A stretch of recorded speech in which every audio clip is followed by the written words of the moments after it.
Good evening, everybody. This is a regularly scheduled meeting of the Marquette Township Board. Please silence your phones and turn on your microphones. Today is Tuesday, August 3rd, 2021. It's 6:34 p.m. We made an adjustment for the camera purposes. You can tell the board's a little different. Let's do the pledge, please. Join us. Pledge allegiance to the flag of the United States of America and to the republic for which it stands, one nation, under God, indivisible, with liberty and justice for all. Okay, thank you. Roll call, please, Randy. Okay, so this evening, Treasurer Johnson and Trustee Everson are absent. Actually, Treasurer Johnson is on the teleconference, but Trustee Everson is absent and excused. So Trustee LaRue. Here. Trustee Winslow. Present. Trustee Marks. Present. Treasurer Johnson. Here, Marquette Township. Okay, Clerk Rattari is here and Supervisor Durant. Here. Okay, staff present tonight is Manager Kangas. Our attorney, Roger Zappa, is here. And let's see, who else is in the crowd? Mike Springer is here. And Glenn Johnson from our Iron Ore Heritage Trail representatives are here. And a couple new firefighters are going to be introducing themselves shortly. And that's it. Okay. Not so new anymore, but Not so new, but maybe new to some of new you. to the board anyway, Right. yeah. Right.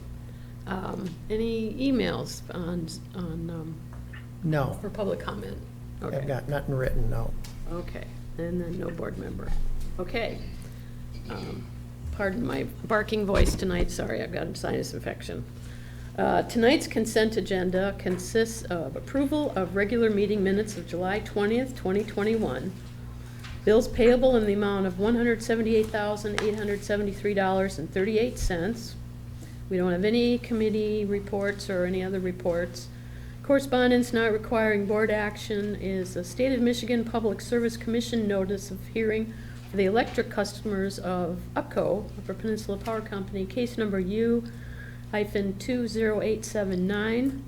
We also have the agenda and some draft minutes from the Iron Ore Heritage Rec Authority from July 28th and June 23rd. And Marquette County Solid Waste Management Authority draft minutes of 7/21/21. The financials include a budget amendment tonight, so we will do a roll call. Number 2021-06. So I need approval unless somebody wants to pull Move something to out. adopt the consent agenda as presented. Okay, Support. all right. Did you want to read the, Yeah, lots of support, Ernie. We're good, though. Okay, so present to the board budget amendment 21-06. And the highlight of that is authorization is requested to decrease tax revenue and corresponding transfer in a general fund. The budget for tax revenue is based on the fall of 2020 projections, while adjustments occurred later. Also, the Treasurer Department will increase for the Deputy Treasurer's position and travel reimbursement for daily deposits. Tax revenue in the fire and library funds also decrease. Ambulance revenue is over 90% of budget as of June, thus an increase is in order. The Township Improvements Fund transfer and decrease ties with the general fund transfer out decrease. Lower library service expenditures reflect the lower revenue. go ahead with the, Okay, so roll call vote is Trustee Marks, Yes. Trustee LaRue, Yes. Trustee Winslow, yes. Treasurer Johnson, Yes. Clerk Rattari is yes, and Supervisor Durant. Yes. Motion carries 6-0 and 1 absent. All right, thank you for that. And we just need approval of the remainder of the agenda unless somebody is making a change. So moved. Support. Okay, all in favor? Aye. Opposed? Thank you. All right, we've got a bunch of great presentations tonight. And we're going to start off Board Education and Privilege Comment with Sheriff Zybert. We did have a request by one board member last week, or last meeting, inquiring about tickets being written or the lack thereof. Sure. So Manager Kangas and I called the sheriff and said, how would you like to come and visit? Yeah, well, So, thank you Yeah. so And much any for- other good things you want to share too. Yeah. And thanks for coming. Yeah, my pleasure. As you know, the construction has been crazy, and the traffic flow, the average speed, especially during the major times in the morning and at evening, are probably between 5 and 15 miles an hour. Our main purpose there is to keep the traffic flowing. It's not to, speeding isn't even relevant. People aren't able to speed. We're watching we've had road rage incidents, we've had, there's accidents, a lot of rear end collisions type of thing, people not paying attention. And what we've asked the township officers to do is concentrate more on the secondary roads, because they're trying to avoid the construction and they're hitting the back roads and probably going faster than usual. But the reason for the lack of tickets is, basically most of the tickets were written on US 41, and there just isn't that flow of traffic as it has been. And I don't foresee it until the construction is over. That's good to hear that some of our residents are paying attention to the speed limit signs, because we have had a couple discussions of some residents asking if we could put different signs up. Slow down, children present, stuff like that. And if you drive around the township, you see that a little bit, where people have put it in their yards or on the sides. Yeah, they call it the halo effect, and it's basically when you see an officer for about 5 minutes, you're going to slow down, and that's during construction. That's the primary thing that we like to be seen and not be the ones causing an accident. If we do stop people, that construction, there really is no safe way of doing it. So unless someone is just really, really careless or reckless, we're not, pulling them over for minor infractions. And yes. So I have been one of the people concerned about the speed limit. It's not the speed limit on US 41, it's a speed limit on the secondary roads, particularly the way we're redirecting traffic into the township off of Wright Street. And they are speeding, and Pete's here to support me in that. And I've been walking those streets with children, and there are no, I also look for some speed limit signs, which is very confusing. One place it's 35, one place it's 30, one place it's 25, and I guess that's not your issue, but it is good to see some presence on those secondary roads. So I don't know what's going on the highway other than people are waiting and taking their turns, and I see many people letting people in and out. So thank you to people who are doing that for sure. But If it's you can do it secondary safely. roads. Yeah, but that's my emphasis. I ask the officers to concentrate on those secondary roads and be seen and set some radar, and because I've seen it myself, absolutely. Greg, I know it's surprising that I'm talking about speeding. We won't go there. It's just like the secondary roads. First of all, we can't get speed signs or speed limit signs in like Woodridge and stuff like that. The county said road. Right, there's they don't do it. it's very strict how to get a speed sign, and there's all kinds of different, in Chocolate, unless I think it was a mile long, and residential, the definition is the house is so many feet from the road, and the houses are so far apart, and sometimes you think it's a residential area, but it actually doesn't qualify. The only road I'm concerned about is Woodridge. only because I live on the corner of Woodridge and Huron, and I see these cars going up and down and they're really batting, Yeah, they're going pretty fast. And Wright Street don't bother me, I don't care what they do over there, but on the side streets, and there's so many people walking. You got kids in high school doing the running there. They're doing the bicycles, and it's getting bad there. Okay. I know years ago I slowed down one guy by putting a sledgehammer on his front of his foot. I just said, next time it's yours. But I mean, Yeah. they're getting careless now. Even if we had a car sitting on a corner there, just sometime, but Woodridge is very bad. And they're really, because they're going uphill from the Wright Street and they just barrel it, they just hit it. and more often than not, it's usually, the average person, they call it the 85th percentile, drives at a safe and prudent speed. And usually it's select individuals, and it'll be time and time again. They'll take that shortcut, they'll try and beat lights, and they'll, and quite often, if you see a specific car, could get a plate or make, some type of identification that we can look for that particular person. But as I said before, I have been telling the guys to, 492 is another one, and that's getting backed up as much as 41. But the back roads is where it's a real dangerous situation, where I've kind of emphasized for the guys to sit there. We just don't want nobody hurt, that's all. Sure. Yeah. It's trying. I mean, Yeah. if you drive that every day, and it's a good half an hour backup. Yeah. Getting in and out of the business is sometimes next to impossible. I just gassed up at the Holiday, and it took me 5 minutes just to get out. And some people could be a little bit more courteous when they see a car sitting there on the side road trying to get in and you got a line behind you. It wouldn't hurt you to stop and leave somebody out, so. Well, yeah, you really have to be safe about it, though. Yeah.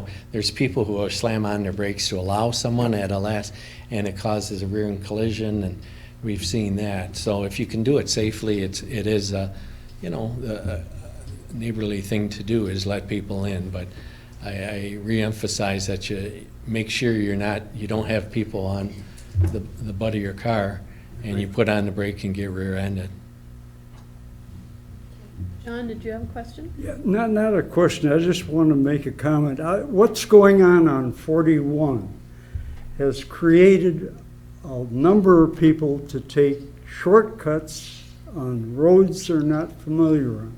And I've watched what goes on, and I've seen some of your officers talking to people.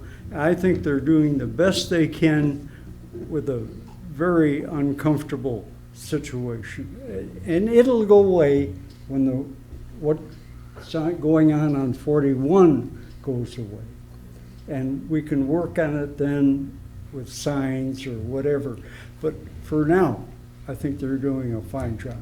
Yeah, thank you. I know I had the captain look up, and I think they wrote 6 or 7 tickets on the secondary roads, and they had 30-something stops, I believe. And the majority of them were on the secondary roads. So they have been concentrating. But just that the roads are so nice now, in good shape, and before you didn't have a lot of that. We don't have any more natural speed bumps. Yeah, sometimes you got to watch what you ask for.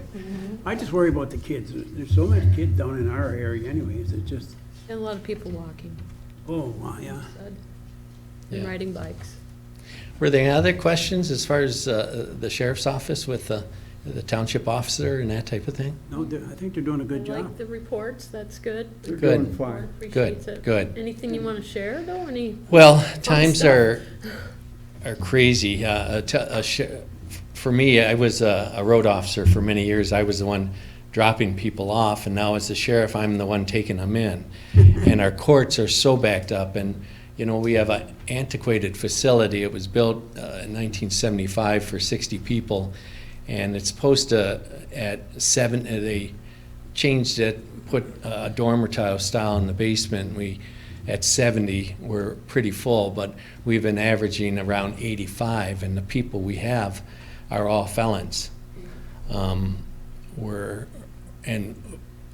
used to get 1 or 2 that would cause problems, but now we got 5 or 6 people that are every time you try and feed them, they're attacking the officers, or they're throwing their feces, or they're, it's just ongoing, and it's so difficult right now to hire. No one, when you can go to Menards, start at Menards or Target, making more than, and not work a 12-hour midnight shift and get all that harassment. So it's very hard, and we're trying to recruit. We're going to have a real problem in the spring because we have probably 5 or 6 officers retiring, and no one wants to go into the field. We have an academy, we're trying to recruit, and the local agencies are stealing officers from one another, ticking each other off. But it's a real difficult time. So if you hear of anyone looking for a job, and please call us, because the jail has been, it's just a ticking time bomb, and we're anxious for the court system to get going. And we have 3 or 4 people who've been in there for 500-600 days, and that's it's a hard situation. Other than that, we recently got a drone. Someone donated a drone for us, donated $30,000, and Captain Steve Kangas, he got his pilot's license. He's going to be training 5 or 6 others, and we really think it's going to help for search and rescue, and maybe at accident scenes, or the uses, it's unlimited. So it's a real nice thing. It has a great camera, infrared. It has spotlight, and we actually took it up. The sheriff in Houghton passed away, and they had a real nice funeral, and we had the drone videotape the whole funeral, and that was kind of a test thing for us. But Steve is really getting good. The sheriff in Kent County, which is down in the Grand Rapids area, was kind enough. They have 10 officers dedicated to drones, and they sent them up to help us train. The other thing we have going is probably 4 or 5 months ago, I had a deputy come to me with an AED and tell us that half of them aren't working. And so I went to the Marquette County Law Enforcement Administrators. There's 9 different police agencies in Marquette County, and I asked them if they're having the same problem, and we all got our AEDs at the same time. So everyone was having problems, and some of them don't even have them in the cars anymore. I saw that's a problem, so we started a fundraiser. It's called Jumpstart a Heart, and we have GoFundMe pages. I have Deputy Best. She's been writing grants, and we paired with the Marquette Community Foundation, and it's going to go until September, and we're well over halfway there. We're going to purchase, I think it's 40 AEDs for the county, police cars and emergency services, and so everyone gets new AEDs and batteries and that type of thing. So it's really going well. It's called Jumpstart a Heart. So if somebody wanted to make a contribution, then they could either go to the GoFundMe page. Yeah, GoFundMe page or write you a Marquette check Community. To them? Yep. And- Yes, and write let it us to know. the Marquette Community Foundation. They're acting as the fiduciary Okay.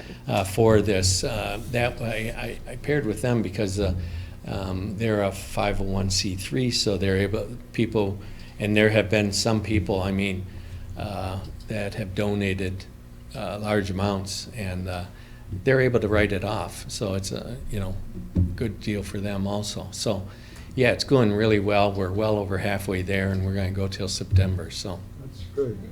yeah. Other than that, things have been very busy. It's a crazy busy because of the pandemic. No one had their festivals, their fairs, or I see you have the ours coming up Saturday. So Yep. the officer will be there, and I'll try and make it. I'm supposed to help my sister move, but it's just, Marquette County has just become a destination spot. And you know how we used to have 3 or 4 different things, be it the festivals, it seems like every week there's something going on. And of course, they want us there, but it's getting hard to cover all of them. But we try and do our best. We got 3 coming this weekend. 3 Festivals? 3 events. We gotta have ours, we got the at Guts the Frisbee, mall. Yep. and then there's something else. At the mall, isn't there? Yeah. Some type of thing, yeah. And that's only here. There's throughout the county. There's things going on all over too. Did you see this local event, summer events thing? Yes, I did. Oh, okay. Yeah. That's what people want to come for too, you know. Absolutely, That's, you know, yeah. They want to have something to do when they're not at the We lake. used to be the best kept secret. We aren't anymore, and it's No. Good, trying. bad. Thank you. Right, well, if any other questions, if No, not, I think, are we good? Thank you so Okay. much Thank you. for coming. Thank you. Appreciate the okay, update. anytime. Stay safe. Okay, next up, Dan, do you want to introduce your folks? Yes, you can. Yeah, I did ask, well, Pearson, I'll let you go first. I guess just, the board asked, a couple of months ago, I guess we've been working on this, trying to get to meet all the members. And we thought a couple at a time, because we didn't want to take too much of the meetings up. So just, I guess, tell a little bit about yourself, how long you've been here, if you're a firefighter, EMT, what you do. Pearson Siriano, go ahead, Pearson. Okay, my name is Pearson. I've been out of the department since August 2019. I came out as an EMT. I went to Michigan Tech, and there's a program up there, and then took the fire class in early 2020. Now I'm not in the township very much at the moment. Plan to come back, but I'm in school, physical therapy school, in Rochester, Minnesota, at Mayo Clinic. But when I'm back, I respond to calls and cover weekends for EMS and stuff like that. But I'm from Marquette Township, grew up here, and it's great to serve the community. So. That's great. Thank you. Thank you. I do have to tell you one quick story about Pearson, though. When she walked in the door, and it's just, because we all laugh about it, Pearson walked in the door, and I go, oh, it's another Northern student. You know, look, which we appreciate. Please don't anybody take me the wrong way. And I said, no, are you a firefighter? No. And then I go, well, are you an EMT? She goes, yes. Are you interested in firefighting? A little bit. And I said, and she goes, but I am an EMT. And I go, where do you live? I said, come on in and have a cup of coffee. But yeah, and Pearson's trail hiker and all those things, so she knows all the backwoods trails, how to get to places. She's been a real asset to the department, so just want to throw it out. Now, Josh Fensky. Go ahead.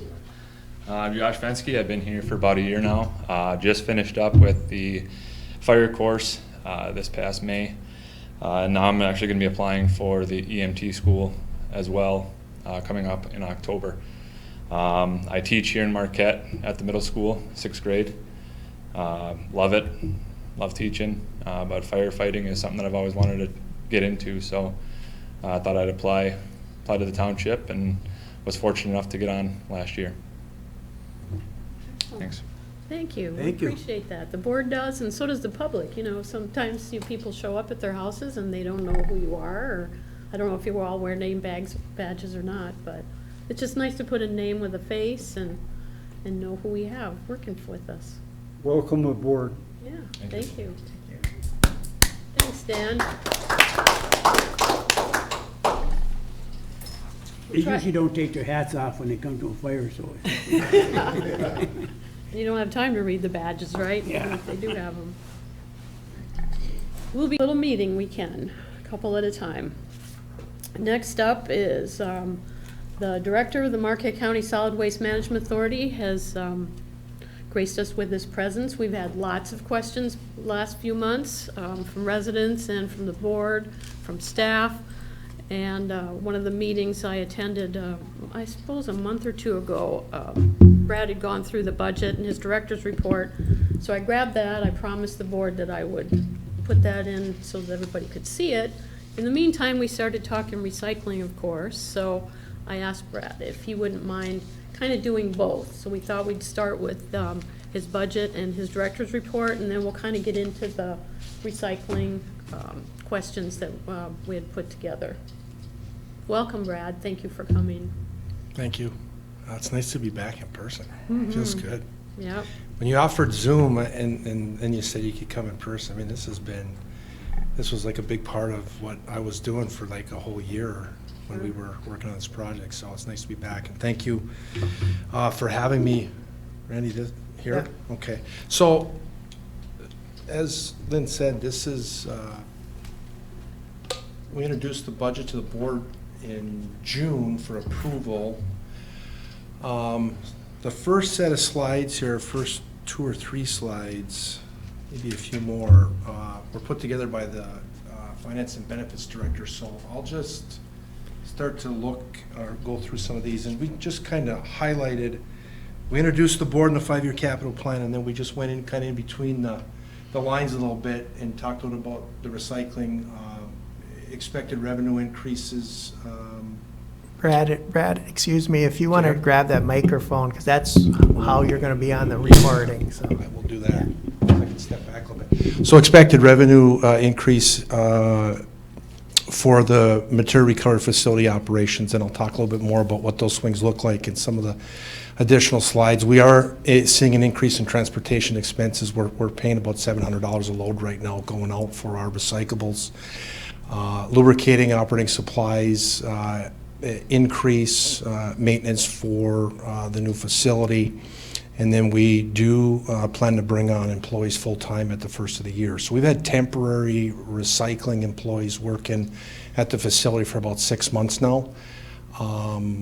We have a letter of understanding with the collective bargaining unit that we would keep these employees on for about a year and then make some decisions toward the end of the year. So the intentions now is to hire between 10 and 12 recycling employees full-time on the first of the year. Critical position to the quality of the material that we're shipping to market. So we've been dealing with some turnover. Sheriff Seibert made some comments. We're dealing with some of the same issues along with every other business and municipality in Marquette County. But that's what's going on the recycling side. Leachate disposal, increased testing to stay in compliance and establish correlations. We've been seeing some results in some of our toxicity for our water that is inconsistent and it's not meeting our NPDES standards. So we've had to bring on a firm and do some different testing to try to make some determinations and understand why we're not in compliance all the time, in particular on toxicity. So increase engineering services to offer advisement on that leachate management piece. We're also testing every single treated leachate discharge now for PFAS, which has been advised by the state. So we're trying to get an understanding of what's going on with PFAS levels also in our leachate. Fuel prices have increased 33% since the 2021 budget. Obviously, that's an issue when you're dealing with the volume of material that we're moving out of the facility right now, in particular on the recycling side. Additional equipment, high value, causes equipment insurance costs to increase. We've seen a little bit of that. Repairs and maintenance could be impacted with inflation increasing, cost of goods, availability of goods. We're seeing some of this level off in some areas, but there's still additional costs that we expect. And then we talked a little bit with the story about employee benefits with the additional MRF hires. There will be an increase in health insurance costs, payroll taxes by the authority. Pension expense will increase with those MRF employees going to defined contribution and MERS on the first of the year.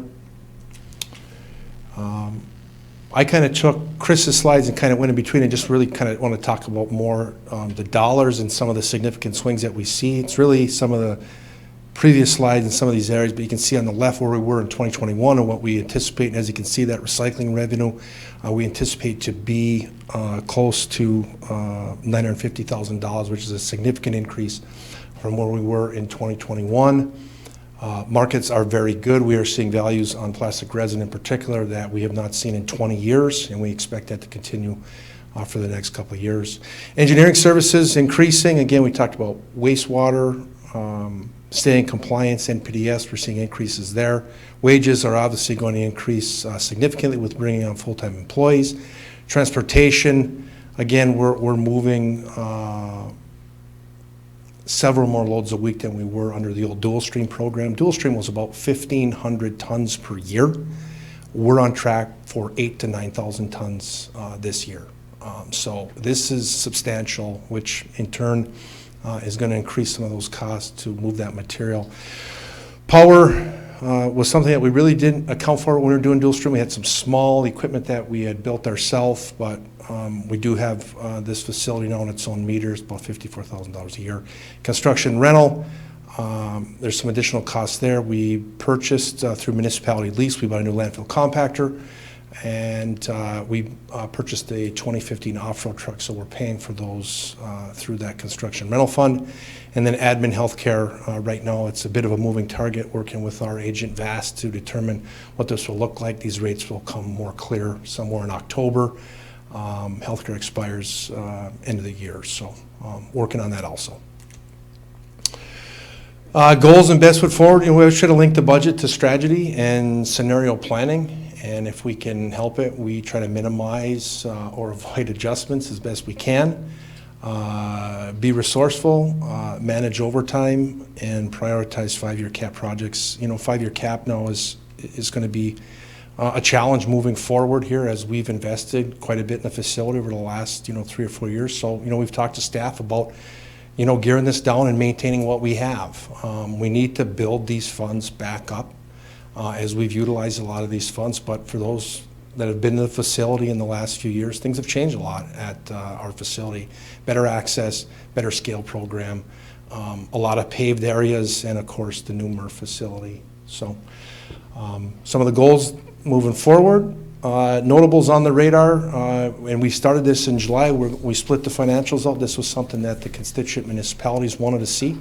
Recycling financials separate from the other financials, and Chris has done a nice job with that. We still believe we won't have a real clear picture until 1 full year of operation. I mean, we turned this thing on in November 2020, but really things didn't get going until the first of the year. So, we've only been operating for, 6 or 7 months. Out-of-county and in-county commercial recycling tipping fees, it's something that we're evaluating now, and I'll talk a little bit more about this when we get into the Delta County agreement that Lynn has asked me to talk a bit about, but we're still at a 0 tipping fee for in-county residential material. Fees that we're looking at right now are in-county commercial recycling. Also out-of-county material, which is currently charged $20 a ton. So we look at those tipping fees, and through this agreement that we're doing with Delta, we're trying to set the standard moving forward for what fees will be outside of the county. So although it's a Delta agreement, it's really kind of a template for other counties that want to come in with us moving forward. And then alternative funding mechanisms for programs that do benefit every municipality. I mean, it's something that gets lost in this conversation, but for every ton of material that we're not placing in that landfill, you're extending the life of that facility, and there is a value to that. It's not paying bills today, but at some point, the residents of this county will have to site a new landfill facility, and when they do, the cost will be significant. So there is a value there. So when we talk about alternative, the authority has pursued some different options. We talked about millage very early on in this project, and due to differing legal opinions, we weren't able to, come to that. We talked about Urban Co-op Act, Part 69 in Michigan, where a flat rate fee to residents. Ultimately, we ended with a tipping fee increase to pay for, the equipment. So I think this program's growing, and I think the more people that are participating and they see what's happening and the benefits of it, perhaps that's a road that we can go down in the future and look at some alternative funding mechanisms. Proposed legislation and costs associated. I've talked to the board multiple times about new legislation right now. House Bill 54 through 4461 is a rewrite of the landfill regulations and rules. And if it passes, there will be significant increases to operate landfills. There'll be a lot more permitting fees. And it's something that's been on the radar for actually about the last year and a half. Right now it's in the Regulatory Reform Committee. It's a pretty heavy lift. I'm not sure if it will pass or not, but it's something that we've kept an eye on just because we know there could be some significant increase in cost to operate the facility. Cost of materials and goods on the rise with little or no reaction time. I'll give you an example. Landfill in Upper Michigan is building a new cell. They priced it out last year, and the cost doubled this year. They increased their tipping fees by $8 a ton 3 months ago in order to fund the project. And that's where we are with some of this right now, is that there is just no time to respond to things. So costs have increased significantly, and unfortunately, they had to do some things in order to make the project work. But again, something that we're watching also. Long-term 10-year capital savings efforts, wastewater treatment, post-closure, landfill gas, cell billing. These are all things that we have a 10-year capital fund for, and we know at some point that these are things that are going to happen. I think wastewater treatment, you're going to see something with that sooner than later because of PFAS. The inability to discharge per our permit, where now you're going to have to become more self-sufficient and perhaps build a wastewater treatment on site. We've looked at different things like force mains to Marquette area wastewater and others, and to make that track from where we are and to go through the geology that exists, I mean, it's significant. So again, just things that we keep an eye on, and then finally maintain and retain employees, which again, it's been talked a bit about here tonight. Maintain a level of service. Things like HHW collections and scrap tires and the bulbs and the batteries and these different things that we don't often hear a whole lot about. I mean, there's a time and a cost to doing that. I've always tried to look at this and say, what could we possibly remove from what we're currently doing? We have landfill disposal, we have recycling. If you take away these other programs, it's going to end up in your waste stream. It's going to end up contaminating your leachate because it's going to go into landfill. So what can you take away from what's already happening to try to maybe reduce some costs? These are all valuable programs from an environmental standpoint and protection of the facility. So, but in order to do that, we have to maintain people in order to retain the services. So, then do you want me to go? This was the PowerPoint for the actual, the budget. Do you want me to actually go through the actual director's report? Does anybody have any questions on this? Because the first part was really the more important part, and the board has seen this. It's part of the packet, and your notations are on there. The fires, obviously, with the batteries, that's a big thing that, we got into talking about and what precipitated the questions, so. Sure. I would say one thing that might be worth noting here, just in the emergency tipping fee, which was removed at the end of June.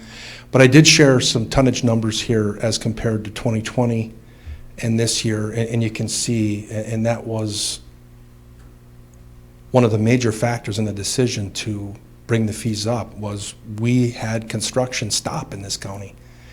And there's two types of material that we get. Type 2, which is your residential trash. You put it in your can, you put it out. And then there's Type 3, and that's projects. That's people going out and building and tearing things down and putting new things up.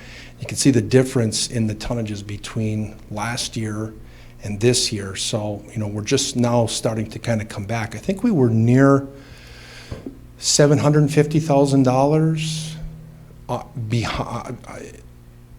based on the 5-year average.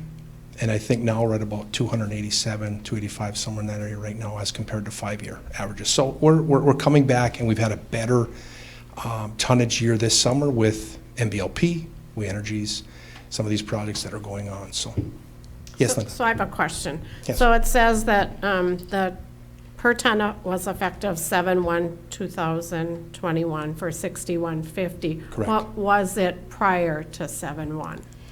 Prior to 7/1, it was $63.50 per ton. So it decreased by $2. It decreased by $2. Okay. It went back to the original. The board had put in a 10-year plan. I believe there's 5 years left on it. It's a $2 increase per year. So we went back to what the original plan was scheduled for on 7/1/2021. Okay, just so people have a reference. Sure. Frame of reference here. So thank you. Yes. Okay. Let's look at the questions then, Brad. And I did get on, and I I don't know if this is on your website or where I found it. Does this look like something of yours, or blue and white with the?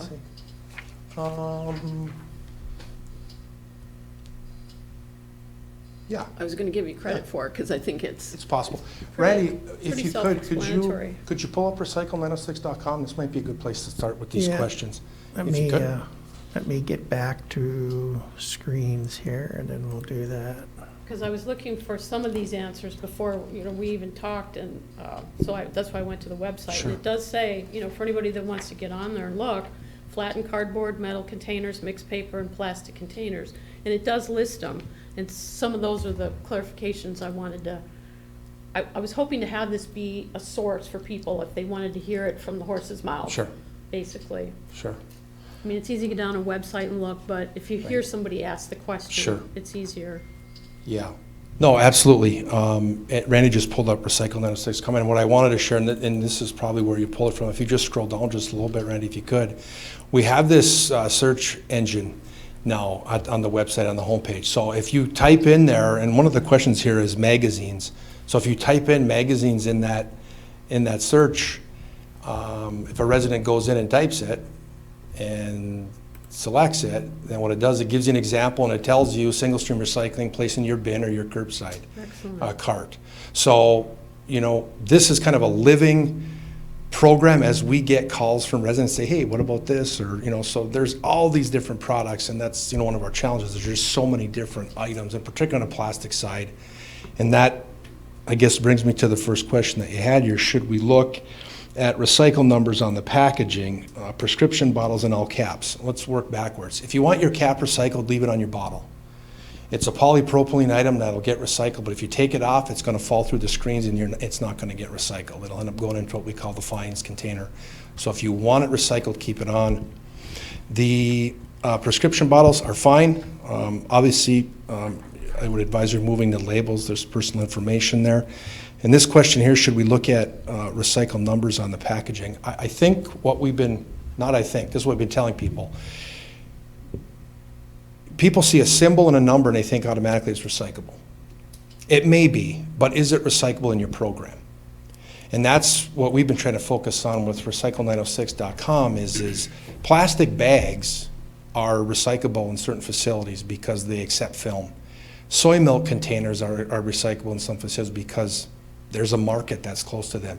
These are an example of a couple items that we don't take. So what we tell people is use the flyer that was provided and sent out in the direct mail, or go to recycle906.com and use the search engine, because this is a habit. We see the symbol, we see the number, it's recyclable.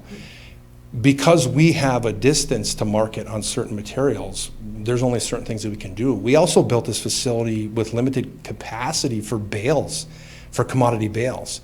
We didn't want to get too big, so we didn't build a lot of storage. So to bring on another commodity to have room for outside of already cardboard, mixed paper, plastic number ones, plastic number twos, et cetera, we're limited in some of that. And that has caused us to not take some materials that, somebody comes up from downstate or Chicago and said, hey, this is recyclable. I think you really got to focus on what the program can take. Yes, Pete? Brad, one thing that bothers me a little bit, it says wash out your bottles and cans and stuff like that. Yeah. Well, you got a lot of things like with oil and grease and stuff like that. You ever talk to any plumbers about this? Well, petroleum is something that it can be a significant problem. What we say is quick rinse, empty it out and put it in the bin. When you're dealing with a water bottle or something like that, that's fine. I mean, here's one for you, peanut butter jar. Who's gonna do it? Not many, there are some that will, but guess what? When in doubt, throw it out. That's the truth. This notion idea we're gonna capture every single item, it's not simple enough. People won't do that. I've seen people put peanut butter jars in a dishwasher. And they send me pictures and say, look at this peanut butter jar. Oh, okay, that's fine, but a lot of people won't do that. But we talk about wish cycling. Wish it could be recycled, but well, I'm not sure. If you're not sure, and you're not going to take the time to look and see if you can, because every piece of contaminated material you put in is another hour of labor that we have to sort it and take it apart. Again, this is an automated system, but it also has a fair amount of manual labor to it. So, The only thing I do is some of the oil bottles, throw Don's dish soap in it Sure. and shake the heck out of it. And Yep. Then run out of water, so then my water bill's going up. you do, you do the best with it that you can. What we don't want to see, and to this point, since we've been doing this, we have not seen any kickback from the mills, meaning loads refused. You really, there's a percentage of out throws that they will allow. But if you put a half jug of oil into your recycling bin, and now you have it all over your fiber and everything else in there, and then it gets into our bale, it's gonna be a problem. But this idea that we have to scrub it down and triple rinse it and hang it on a rack, remember what happens to plastic when it goes to the mill. It gets flaked, pelletized, and dried. The labels get removed, and I actually have some samples here of the plastic resin that if you're recycling right now, this is what's happening to it. So there's a process. So what they're really after is these heavy contaminated things, like you mentioned, grease and oil and those type of things. Some of this is just basic common sense stuff too, if you're gonna place it in the bin. So we don't have to take the labels off? No, Oh, no, no, Your you do not. prescription bottles, if you- right, but that wasn't how it used to, whatever. Well, that's why we're great here. point, and this Yeah, is, yeah. we don't, I So don't know how take far you the want to labels turn off. it back, but this is part of the problem in the county, and this is why, part of the reason why we did this, is there's inconsistent messaging. One hauler does it this way, one hauler does it that way. The county's material now, whether it's commercial business or residential, is coming to one facility. There's one outreach document, there's one website. That's all you need. Look at that website, and it'll tell you if you can or can't place it in a program. And it's not limited to recycling. If you have an HHW item, or you got a tire, or whatever, we've brought all these items into the, The problem is, and Lynn and I know this from before, is we have still many residents that do not know how to look at a website. So Or don't we have need to computers. either do some clues on the back of our water bills every month, or, So I wanted recycle to pin this clue. down, yeah. Because truly, they Right. know how to email their grandchildren and watch pictures, but they don't know how to find 906, right? recycle 906. So can you tell us what happens if someone puts in something that shouldn't be there? Because I think people need a visual. So into my recycle, I tossed in something that is gonna contaminate the load. So tell me what happens when that's done. Well, as I said earlier, we haven't had a case where we've actually had load refusal. We've had, what we have seen is we've seen in some out-of-county loads, we've seen commercial demolition, brick, block, those type of things. And what happens is these facilities have a tipping floor where they have solid waste on one side and recycling on the other, there's no divider. We remove that material, we charge a mixed load to that entire load, and that material then goes and gets disposed. For a small item like that, if you had placed in your bin, one of our pickers would pull it off the line and they would dump it into the chute, and whether it would go into solid waste, it might go into the fines, it might go into the bags, it might go into, depending what it is. We see it all. Diapers, med waste, needles, large metal items, circular saw blades. I mean, these are real people putting their hands on this stuff day in and day out. So again, use the resources that are there to let you know what you can and can't put in. So I better start checking your garbage then. are you gonna get down to like lettuce containers, the great big, all the packaging, and even the softer plastic on the pop bottles and stuff? Is that considered plastic, or, Softer plastic on the pop you know, bottles? the 6 and 8 packs, that holds them? Right, the rings? Yeah. Those are considered film. They are not accepted in the program. No, okay. Nope. They're not. Anything film, flexible packaging, almond packages, soy milk, orange juice, anything wax coated, the carton type items, and again, it's all on the website. If you type it in, you have a question, it'll tell you whether it is or it isn't. It'll tell you to throw it in your trash, or it'll tell you to put it in a single stream So the recycling. little fruit containers, the lettuce containers, are you aware of those? You're talking about the plastic ones? Plastic. PET clamshells? Those are Yep, those are considered- good. Yep, those are so okay? Yep. Okay, all right. Yeah. And the reason I mentioned some of these, like Linda, is the average person, this is Right. what they're looking for. It's fair. If they can get it here too, and hear the Yep. conversation. Right. Not to discredit your website at all, No, but that's just I another understand source. it, and We have it's to a do challenge. multiple We have the sources. challenge every day, and as we speak, more plastic materials are being made that the MRFs are being told, hey, you deal with this. And the packaging, and again, that's a whole different conversation about manufacturer responsibility and how this, the country really needs to align and get, pick a couple of items to make packaging out of, but there are multiple, and the MRFs end up having to try to deal with this stuff. But to your point, we talk about simple. I mean, yes, we have a single bin system now, and that is more simple, but in between the lines, things like plastic, and we've just spent 10 minutes on it because there's so many different things. So, yeah, and as you said, I mean, the website's one thing, but most people are getting information at the township hall that's stuck on the bulletin board. Right, and that's what we'll do. We'll Yep. put it on the back of the Sure. utility bills too. Yep. You So, making any headway of glass, Brad? well, hang on. Oh. We're on a list here. I don't want to miss anything. What's that? She has a We've got list. newspapers next. You already said that. So Yep. magazines, the shiny magazines are okay, and the ads. Yep, and the that's inserts fine. magazines. Yep, that's mixed paper, cereal boxes. You put tissues, if you're talking tissue boxes, that's fine. Yes. Not tissues themselves. So And like food boxes, macaroni. all your boxes are considered box board, and they're all recyclable and mixed Okay. paper, yes. Okay. Yep. Junk mail, windows, envelopes, magazines, yellow envelopes, yes, that's fine. That's all okay? It's all mixed paper, yes. Okay. All right, so glass and batteries have been our nemesis for the last year, probably, talking about them. Previous manager Gerard, kind of went around with the batteries. He was worried, safety-wise and fire-wise, and people messing with things wise after 5 o'clock. So you did tell me today, tell me what you said about the batteries then.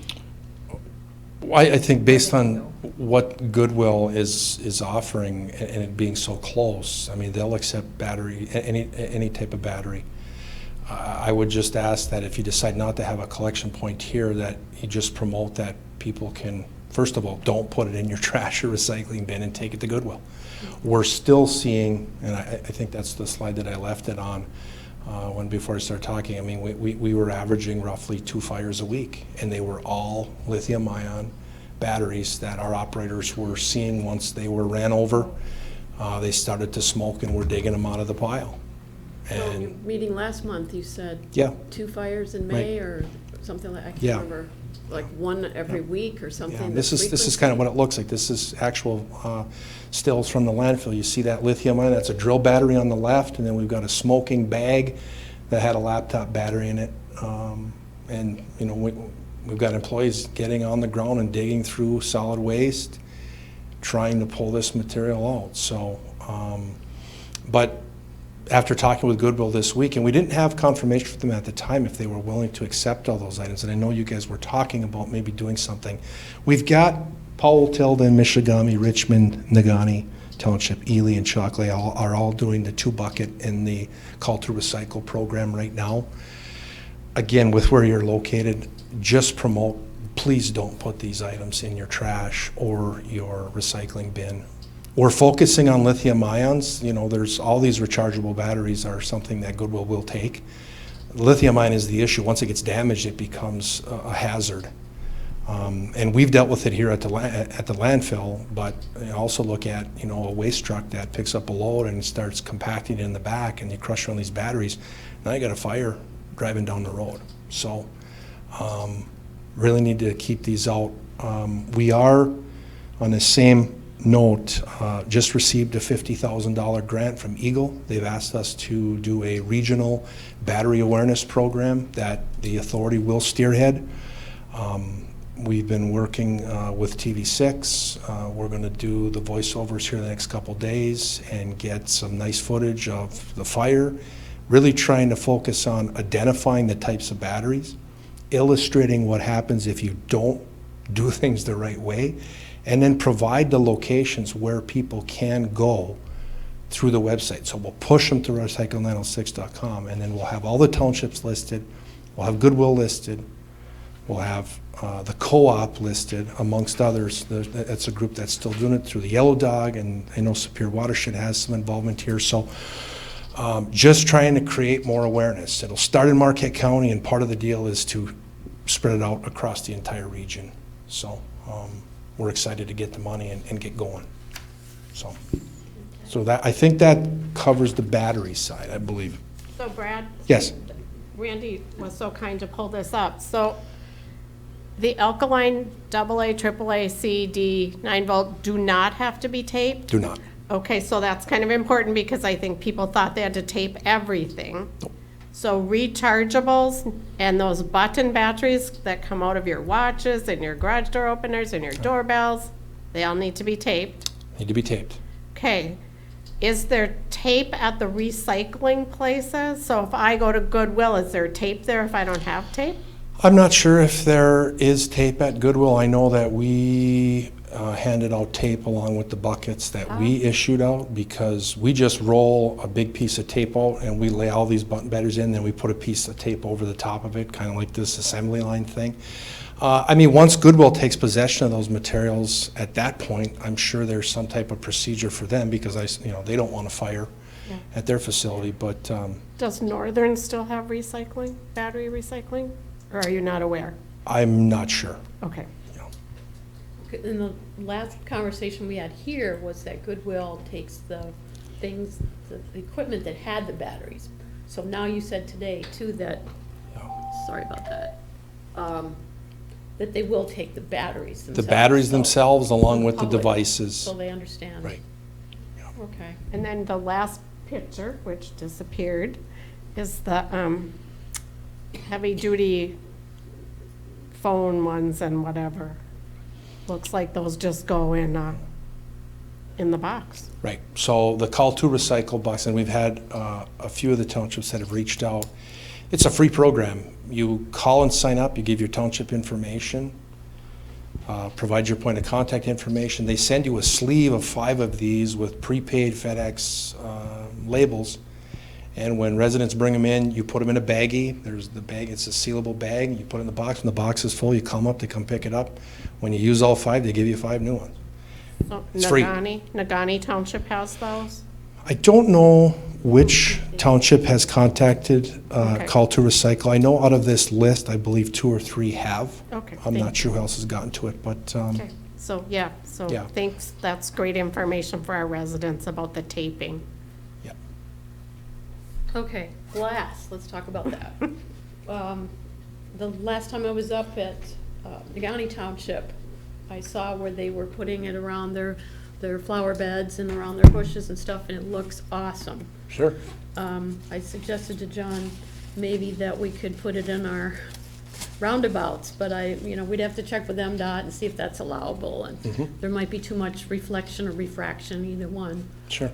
But I'm it not would sure be- which. Yeah, this color, I think that's what Nagani Township has, yep. And it looks awesome.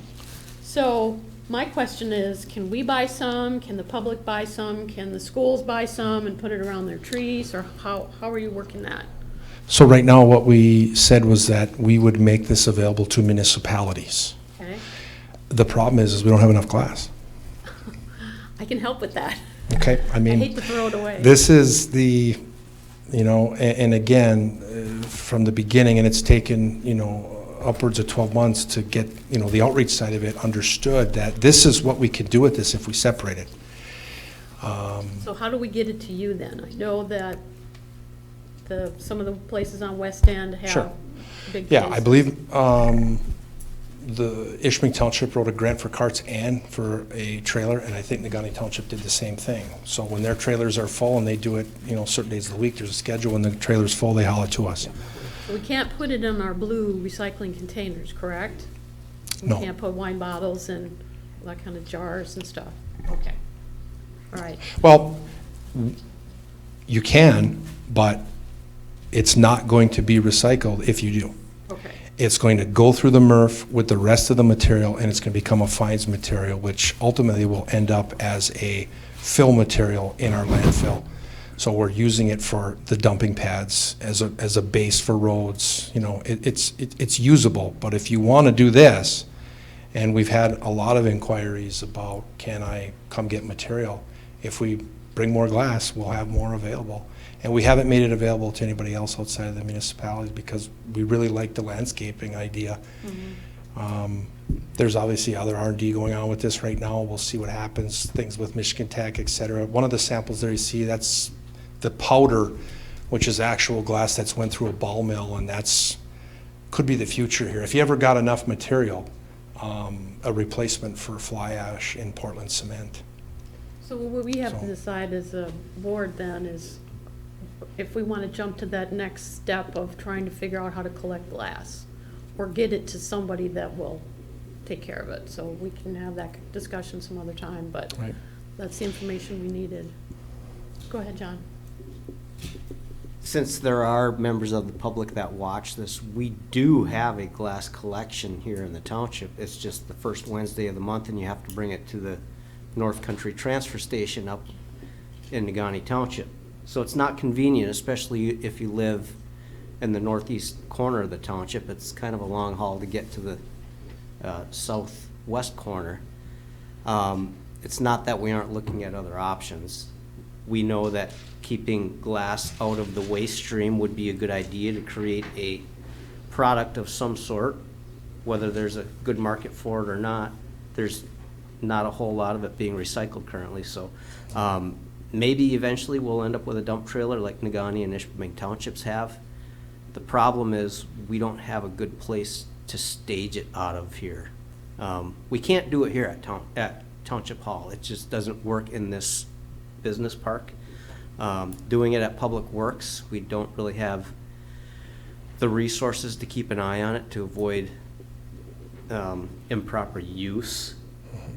So, you know, what works well for Ishpeming and Negaunee Townships, they do it during the refuse collection, which happens to be either at the transfer station or their township hall. So you're already manning that facility. I say manning. I don't know if it's a male or a female or anyone else that's doing it, but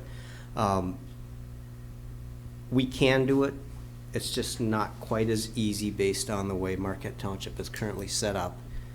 We'll get there someday. We just don't know exactly how it's going to be. And I see Lenny's listening intently because we've had this conversation internally multiple times. We just don't have a great solution yet.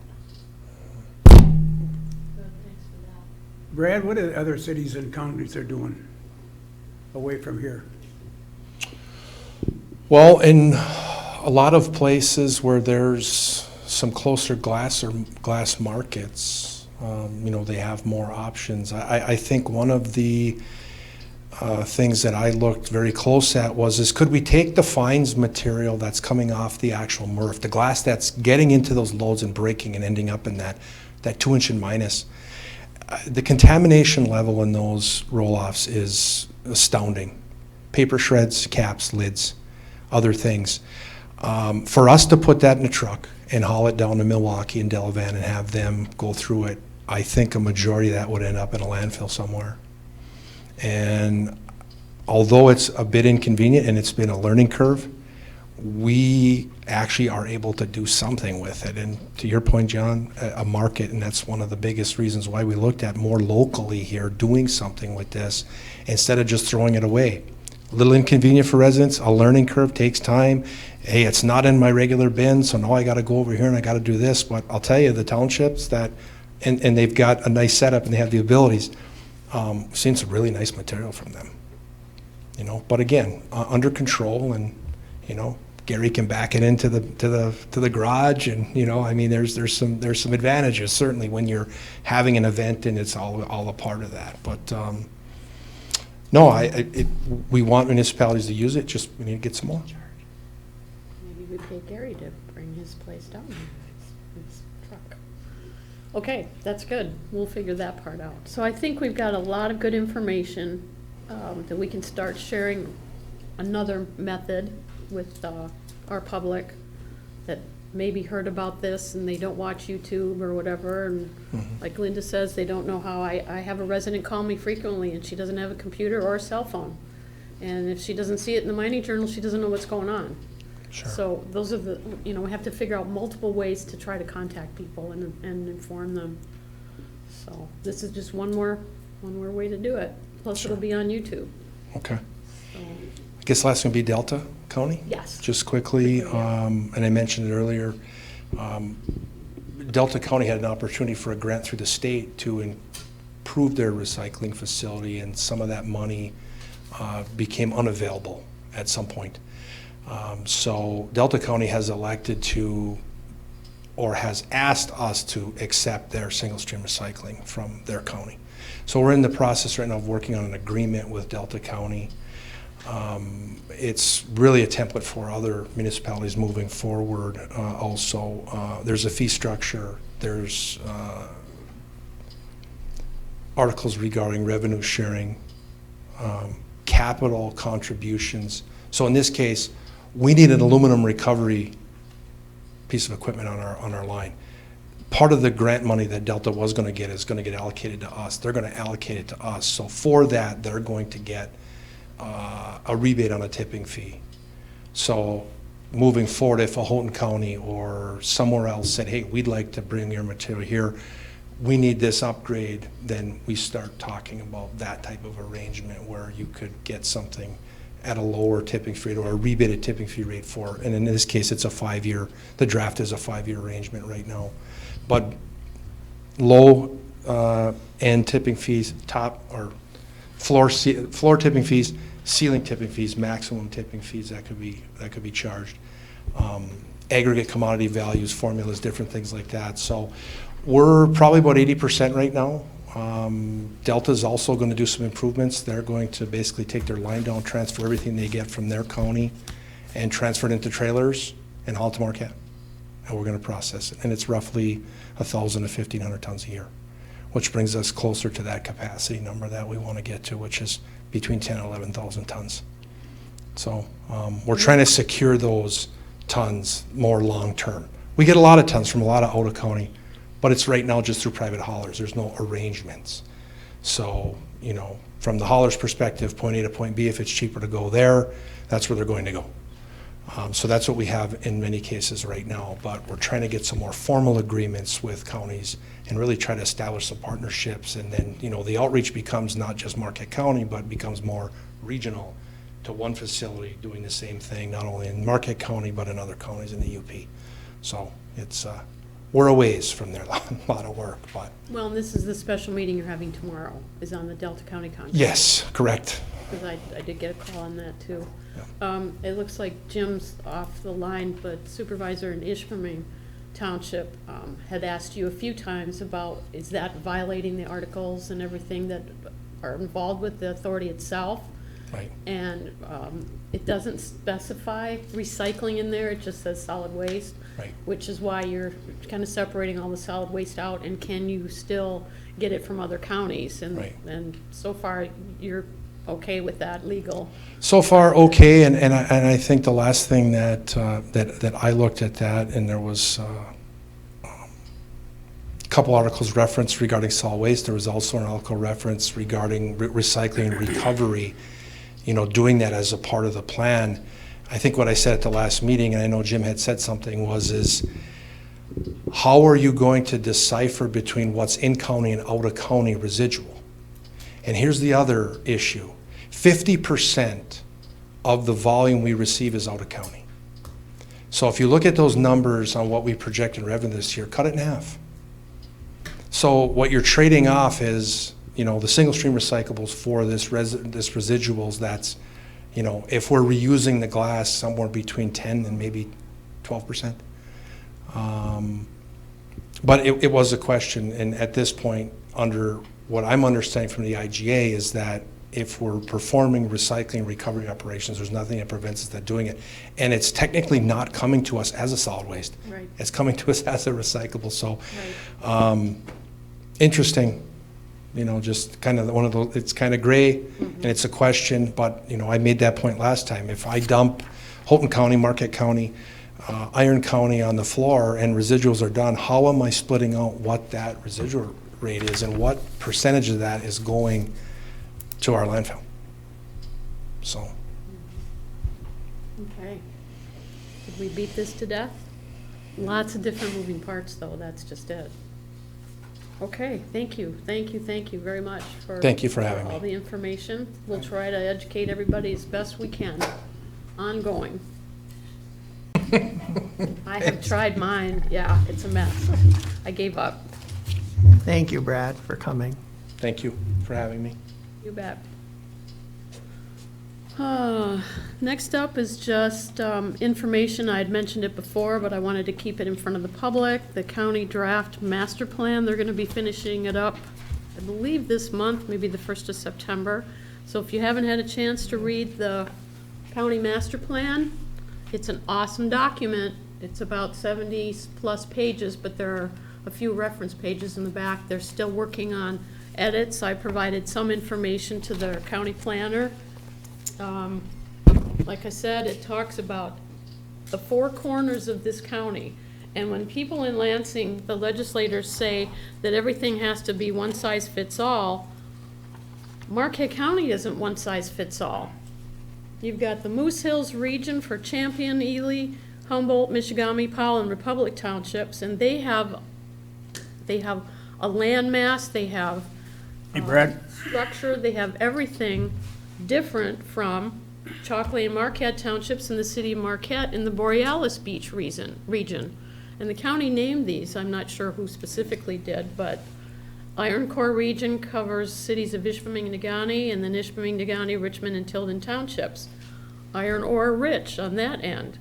Blueberry Farms region, Sands, West Branch, Wells, Scandia, Forsyth, Ewing, Turin. Each one of those parts of the county are different. The uses are different, the people are different, the resources are different, the problems are different. Tourism can hit each corner or not. The labor force. I mean, this is an awesome document. They did an outstanding job. Land values, equalization, sprawl, different residents, what happens on the corridor versus what happens off the corridor. Small, the little tiny homes and the condition of the forest and food access, and it's just amazing, the information in here. It's typically going to be used for grants, as you can imagine, but we can use it, the county can use it, businesses, there's a lot of good information on businesses in here. Schools, daycares, food processors, grocery stores, trails, public safety, public transit, the economy, environment, blah, blah, blah, blah, blah. Anyway, I just wanted one more time to point it out. You can see in the packet, if you have it, www.co.marquette.mi.us to get to the county website, and it's in the bottom left-hand corner. Just click it, and there are a gazillion links within that if you want to talk trails or you want to talk education or environment. There's a bunch of different, because there's 4 or 5 pages of resources, lots of different links, great information. So I just wanted to reiterate that for anybody that wants to kind of doze off at night and doesn't know what to read differently. Okay, policy discussion. Our Heritage Trail people have been so patient, but I know they learned a lot about recycling. Consider the resolution of Iron Ore Heritage Recreation Authority after 2022. This is a little premature because it's just, still 2021, but I imagine they want to get their ducks in a row and try to figure out their budget and figure out who's supporting them and who's not. And the clerk and I worked on the resolution, and we talked with legal, and he called the county clerk, and I think we're kind of all set with the resolution itself. What do you want to share, gang? I know Mike's got something to show. Carol's got something to show. Come on up, Carol, and I'll get your... We got two roses and 2 thorns, so come on. Okay. I want you to know that I rinse my peanut butter jars out. Yeah, I And I tried. take the labels off everything, I don't have to. Right. So I can do this. All Who right. says you don't learn anything at township That's meetings, great. right? It's gonna save me time. So, we're here with the Iron Ore Heritage Trail. You know about us. We've been around since 2007, building a 47-mile trail. So let me, how do I do this? Over here? Over here? Is it on? Look and see if it's on here. What does she point Just at? press the arrow. Yeah, let me look here, Carol, Okay. make sure it's on here for you. We'll get this sorted out. Technical difficulty. That figures. For me, technical and difficulty is always for me. Am I pressing it right? That one? Ah, look at that. Oh, yeah, just gotta There push we hard. go. Okay. Oh, there we Okay, go. You're good. All right, so first of all, I want to say you're part of the Iron Ore Heritage Recreation Authority. We have 8 municipalities. We cover 47 miles. I want to introduce you to my board members from you. You've appointed Glenn Johnson, and he now serves as our vice chair and secretary. Come on up, And- Glenn, so you can get on the camera, please. So the public Go can stand see. by Carol. Glenn has been our treasurer for many years, and now he's stepped up, and he's going to run meetings when Don is not around. And then our alternate is Mike Springer, who you know very well from serving for the township for a long time. So I'm going to go through our accomplishments, just so you know what we've been doing. And it's good to see you guys in person. So we collect property tax from your residents. So what we've been doing with that property tax is building a trail, building, maintaining, and adding elements to the trail. So we are 47 miles. The trail is in public ownership, so your grandchildren are going to be able to use this trail. So it's going to always be here. We've added amenities, interpretive elements. We tell about our unique history because that's a big part of the Iron Ore Heritage Trail. It really kind of sets us apart from other rail trails around the country. And we have restrooms, parking, signage, bike racks, fixing stations, all of that stuff. We also hire someone to maintain the trail. So we do it through a variety of ways where I have someone that I contract with that does like the mowing, he cuts our trees, he sweeps the pavement. Bigger projects we bid out, so anything over $5,000 I have to bid out. Anything under that, we get quotes. So that all becomes part of our yearly, what we're gonna do. And I also want to say that we are an inaugural Pure Michigan Trail, and we've also been recognized as a national recreation trail through the U.S. Park Service. So we've been busy. We're doing a lot of stuff. So through your tax dollars, we've brought in $5 million into this community through grant funding. And with that $5 million, we put people to work. So anything from construction, like Smith Paving, to UP Fabricating, to tree services, to graphic artists, to printing. So we collect that money and we spend it within Marquette County. So we're creating jobs with that $5 million. We're also collecting tax dollars from our own residents, and with that, so that's even more money that's staying within our community. Marquette Township has received about $1 million in grant funding, either through what we've done with the granting or what you've done with your grants, but because the Iron Ore Heritage Trail. So like the purchase of Schwenwood property. Do you want to, maybe I should let that up to you. You go ahead, and I'll just finish up. So things like Schwenwood and the development of Schwenwood, the tunnel. So all of that was because you wanted to connect the Iron Ore Heritage Trail with other things. So we collect about $46,000 from your residents annually. So I think we've been a good return on investment and provided a good value for you. In 2016, we renewed the millage once, and we had 73% of your residents were for the renewal of the millage. So I think we've provided your residents for opportunities for recreation and alternative transportations. And then also, it's just we provided a way for people to get into the township from other municipalities. And I think that's provided a lot more activity. And I always say when people are out of doors, they're spending your money in your community. When they're indoors on a computer, they're spending money outside of our community, unfortunately. So what's in charge for the next, 6 years? Well, we have a lot of things to do. We still have some unimproved surfaces that we want to upgrade. There's still some aggregate surface in Marquette Township that we could put to asphalt. Maintenance is, I think, the biggest issue for us now. We have some pavement that's 15 years old. So again, we're always having to think about how do we keep the trail in good shape so that it doesn't we don't want to build something that we can't maintain. That's never been our purpose, so. Restrooms in Schwenwood Park, so that's a discussion we're having right now. We're probably going to put porta potties up there until we can do something more nicer.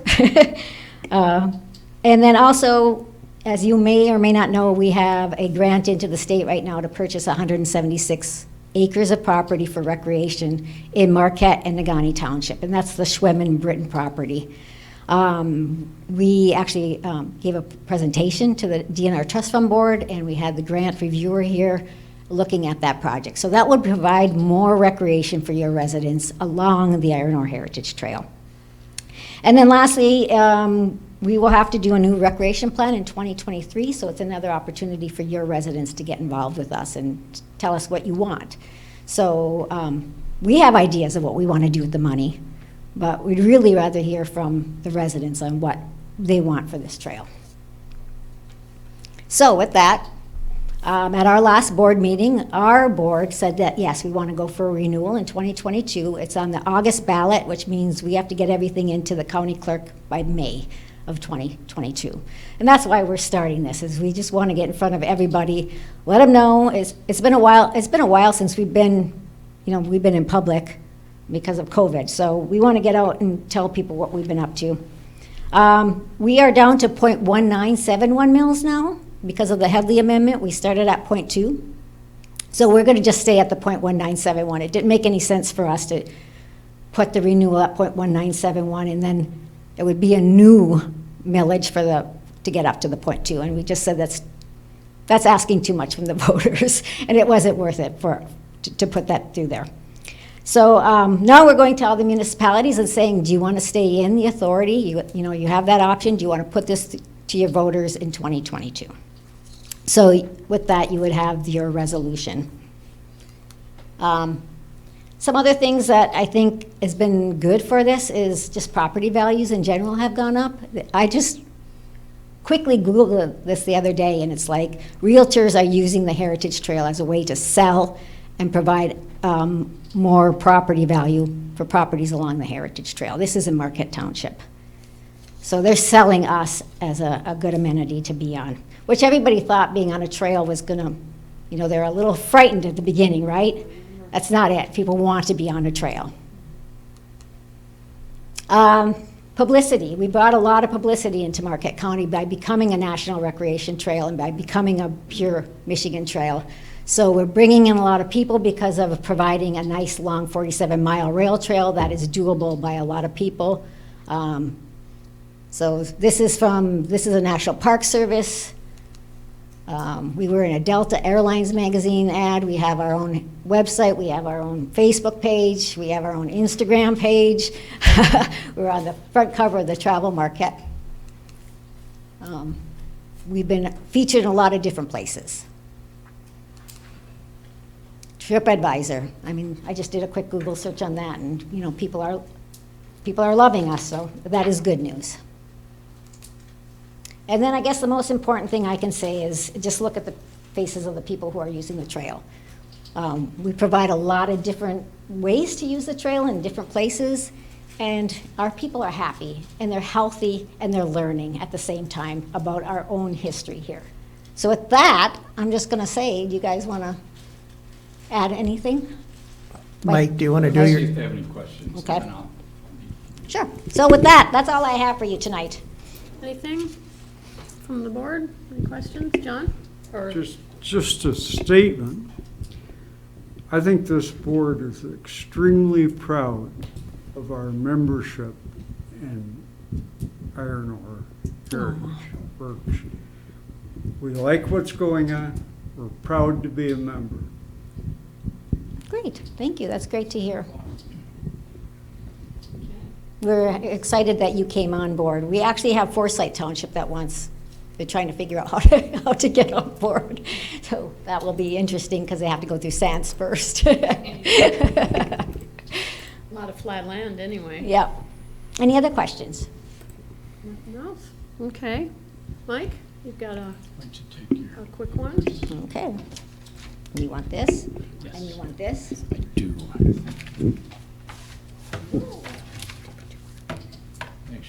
stay close to the podium here, and I'll just put this here. Okay, my name is Mike Springer. I live at 206 Eagles Nest Road. I've been volunteering in the township for the previous 15 years. As Carol mentioned, I'm the alternate for the authority. I'm also on your DDA. And with that experience, I'm going to share a little history with the R&R Heritage Trail. And Carol's already covered how important they have been to us receiving grants. But we had a Trails and Greenways Committee, which was a subcommittee of the Rec Committee. And we decided we had boots on the ground. We'd go out and look at the parks that we had. And one of the things we discovered at the time was, and what we're looking at here, this is Schwenwood Park, and this is the property that we ended up purchasing. So we went out and we discovered that you really couldn't access the railroad grade from our property at the time. So we just followed footprints of people that have been using these trails for years, and we realized that this is the best place for a trailhead, and there's also access between those two buildings, AT&T and Walmart. Thankfully, we had a lot of donors, a lot of people that came forth, organizations, individuals, and businesses that came forth and gave us about $16,000 to help with the match money to purchase this property. It was about $160,000 to purchase Schwenwood property. And again, here's the R&R Heritage Rec Authority. We have Jim Thompson here, we have Don Britton there, we have Carol Fulcher here, and who's this over here, Lynn? Okay. It was a few years ago. And so they helped out with the purchase of this property by being behind us and supporting this. Finally, back in 2010, we pursued a M&RTF grant for $160,000, and fortunately, we were awarded that. And Jason McCarthy came on board and helped us with designing some maps and kiosk maps and recognizing the people that have contributed. And so this is what we used then for the next two grants. In 2014, we applied for a development grant for 36.6 and received that. And in 2015, and I want to mention the previous one, the R&R Heritage Rec Authority provided $13,000 for that grant. And in 2015, we applied for a larger grant, 71.6, and the authority provided $12,000 for us. And so the thing is that we're just one node on this. R&R Heritage Trail is a linear park, and Schwenwood is just one node on that. But we've received a lot of benefits from this authority, and I hope that we'll continue to support this authority. And last mention, as Carol mentioned, that we're looking at hopefully purchasing property to put in public hands here in the township, in Granite Township, and that would be the Britton property. And so let's keep the love story going on the rails. That's it. Thank you for your time. Glenn, what do you want to add? Anything fun? You're Oh, my goodness. our board liaison. Well, go to the podium, Glenn. Yeah, the microphone, so it shows up on the TV. Here we go. No, I'd just like to publicly thank Carol for all her efforts. Without her leadership and vision, this trail wouldn't be what it is today. And I've said this in the past, I really think it's a crown jewel of Marquette County. When I talk to friends and relatives and people that, hey, what can we do when we come visit? Or you got to go on the Heritage Trail. Start up in Ishpeming or Negaunee and then come to Marquette, it's all downhill. So, but, kinda, most of it, Well, and all the events too, you know, yes.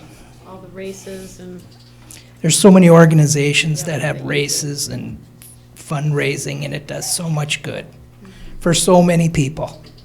And yeah. so, Well, thanks for being our representative too, and Mike for the alternate. Carol works, I don't know how many hours. She and Jim, years ago when I met them in the chamber, they were doing hours and hours and hours. And now Jim's finally retired and Carol's still at it. she's still going. And Don. Yeah. So it's an awesome board. You're lucky. They're a good group of people. Well, thanks for the kind words, I appreciate it, and I'm glad to be a part of it. Good deal. Thanks. Thank you. So we have a resolution before us, and if you want to read it, or, Well, it'll be in the minutes, but basically when I talked to the supervisor earlier or later last week about this, all we're doing as a board tonight is agreeing that we want to continue to participate in the authority. And if that passes tonight, then that'll set the wheels in motion early next spring to get the millage language and that resolution written here and then to the county clerk to be on the August 2022 ballot. So that's all we're doing tonight is the resolution for continued participation in the authority. So if the millage language and that will ultimately come back next spring. And I got to put a sticky up so we don't, well, Carol will be reminding us, I'm sure, but we'll put a sticky up to make sure we hit the proper dates. Because you are way early. But that's good, so we don't forget about it. But, yeah, the resolution is to continue to participate in the Iron Ore Heritage Recreation Authority. Whereas the Marquette Charter Township endorses the Recreation Authority and its goal to develop, manage, and maintain the Iron Ore Heritage Trail. Whereas the Charter Township of Marquette will continue to work with its neighbors for development of a connected trail system. Whereas the Charter Township of Marquette endorses the Iron Ore Heritage Trail as an interpretive trail with signage and interpretation of the region's mining heritage. Whereas the Charter Township of Marquette endorses the Iron Ore Heritage Trail as a tool for economic community development through the preservation of our history and traditions. Whereas the Charter Township of Marquette will continue to remain a member of the Iron Ore Heritage Recreation Authority and endorse the Iron Ore Heritage Recreation Authority's ballot request of a millage renewal in August of 2022. Now therefore be it resolved that the Charter Township of Marquette supports continuation of membership within the Iron Ore Heritage Recreation Authority, whose mission is to develop, manage, and maintain the Iron Ore Heritage Trail, adopted by the 3rd day of August, 2021. And I will make a motion Support. to approve that resolution. okay. Any questions, comments? All right, roll call, Randy? Okay, Clerk Rattari is yes. Trustee Marks. Yes. Trustee LaRue. Yes. Trustee Winslow. Yes. Treasurer Johnson, you're on mute, but we got to hear a yes or no. Yes? Yes? Yes? I saw him say yes. You're on mute, Ernie. I'm reading lips. There you Yes. Okay, okay, we heard you, yes. And Supervisor Duran. go. Yes, Motion carries 6-0 and 1 absent. okay. Carol, do you need a copy Thank of you. this for your records, or Absolutely. signed? You did, Okay. yeah. All right. Yeah, I'll get Can you one. just email it to me? or- Yeah, when I get it done, I will email it and it'll go on our resolution file anyways, but I'll make sure you get a copy. All right, we'll be back. Okay, we'll be here. Thanks, appreciate you all. We're kind of holding out on us here on our long meeting. Good to see everybody. Yeah, you too, Glenn. Okay, Lynn on us after a long meeting. Environmental Great Lakes and Energy, EAGLE, formerly known as DEQ, Community Pollution and Prevention Grant. So this is basically that grant that we were awarded, so we're just looking for a formal approval from the board to go ahead and move forward with this. This is gonna be for the Center Street lift station generator. It's a grant that's gonna go towards that, so it'll be $25,000. I believe we were anticipating that the whole project will be around $100,000, so we'll be getting $25,000 against that or that will be put towards that project. Okay, anything else? John, you want to add anything? Other John? I just want to say congratulations to Lenny on another surprising successful grant. I don't think we were expecting to get this one. So good job, Lenny. And your team of consultants from UPEA, I believe, on this one. Okay, Randy? Great. I'll make a motion to accept the award Eagle Community Pollution Grant in the amount of $25,000 and authorize the township supervisor to sign the document or agreement. I'll second that. Okay, any other questions, comments?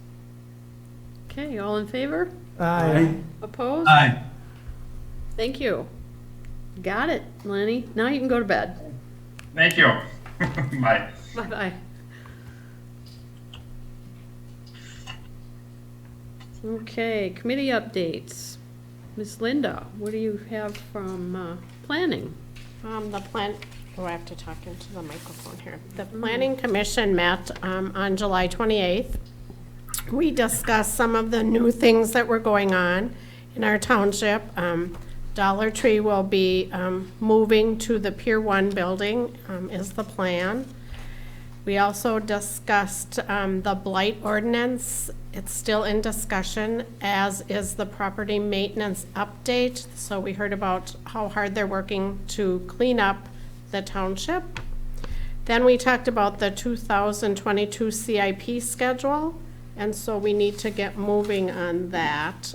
So Lynn, I guess the question is, from the Planning Commission, do you want us to just move forward with that? Well, it has to come to the board anyway, but John and I said we were gonna do some strategic planning plans the end of August. So Okay, we so- better get going. Yeah, because they're waiting. Okay. They wanted to, I don't know all the legal parts, but the state statute says the Planning Commission needs to Yep, move ahead. we do. So that's kind of what we discussed. Our next meeting will be August 11th.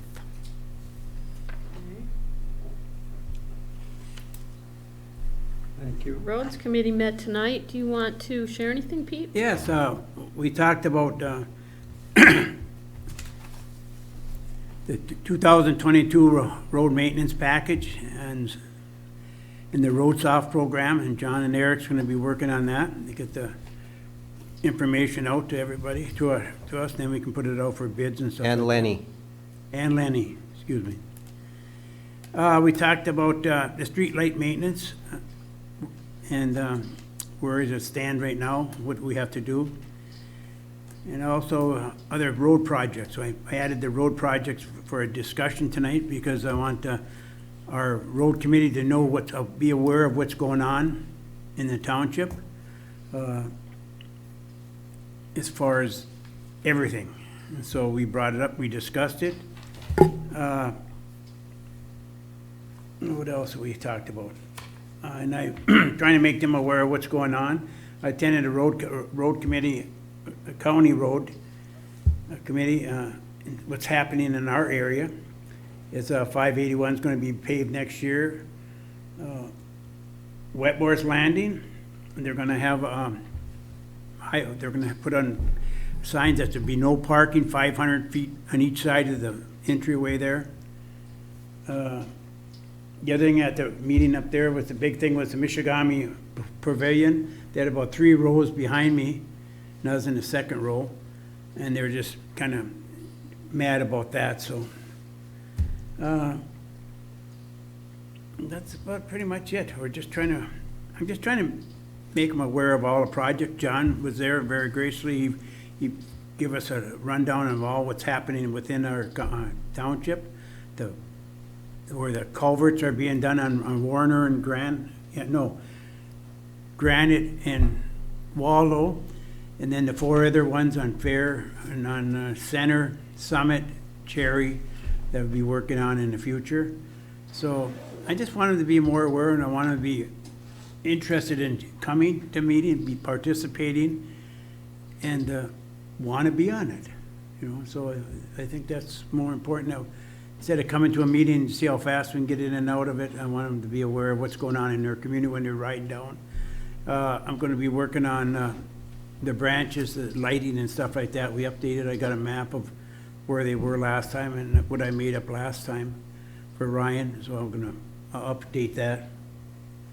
So when we go for a ride with Marilyn, then she'll know why I ride down all these different streets. So it was an interesting one.